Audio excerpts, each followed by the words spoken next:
Marine plywood is used in the construction of docks and boats. You can't use standard plywood in such wet environments. Marine plywood isn't affected by moisture because it's made from sheets of a tropical hardwood that's naturally water-resistant and bonded with water-resistant glue. Marine plywood is typically used in boats for flooring, bulkheads, and furniture.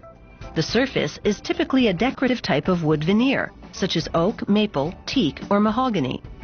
The core, however, is made of bonded layers of okume, a water-resistant species that grows in the hot and humid equatorial forest of Gabon in Africa. When the okume logs arrive at the factory, an automated chainsaw cuts half the shipment into pieces measuring the length of a finished panel of plywood and the other half into pieces measuring the width of a finished panel.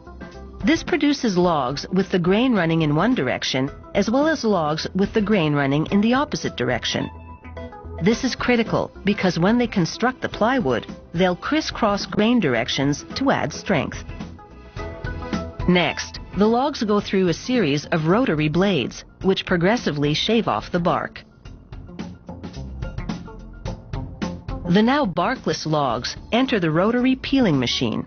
It works like a giant pencil sharpener, shaving off a continuous thin sheet called a ply, hence the term plywood. The ply is between 1 and 3 millimeters thick, depending on its position in the finished panel. Blades on both sides trim the ply, producing neat, straight edges.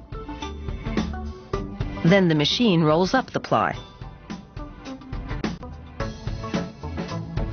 The next machine unwinds the continuous ply and slices it into separate plies. If the log that produced this roll was one of those cut to the 2.5 meter length of a finished plywood panel, then this machine makes a cut every 1.2 meters, the width of the finished panel, and vice versa. This thickness of plywood has a 5-ply core. 3 of the plies remain dry, while 2 go through this machine, which rolls strong, water-resistant glue simultaneously on both sides. Now assembly begins. Alternating grain directions, the first ply is a dry one, the second a glued one. The bottom of it sticks to the ply underneath, the top to the dry third ply that goes over it. The next ply, the fourth, is a glued one. The bottom sticks to the ply underneath, and the top to the fifth and final ply, a dry one, above. Workers use a powerful pneumatic staple gun to attach this assembled core along the front edge, so that it doesn't come apart as it enters the press. The press holds 10 core assemblies at a time. The current thickness of a core is the sum of the plies plus glue. The press will reduce that by 10%.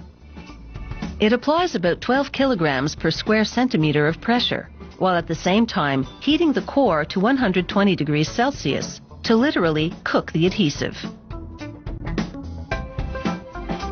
The core exits the press after 7 minutes. The ply is now perfectly flat and solidly bonded. The wood veneer for the core's decorative facing is very thin, barely more than ½ millimeter. To create a pattern resembling a hardwood floor, they join 2 strips at a time with a wavy thread of glue. Next, they join the 2 mated strips to 2 others, and so on, until the assembled veneers are the length and width of the plywood core. The core, meanwhile, goes through the glue machine, which coats both top and bottom with adhesive. The veneer sheet is also glued, but on one side only. Workers lay the veneer glued side up, then carefully place the core onto it. A second veneer, glued side down, goes on top.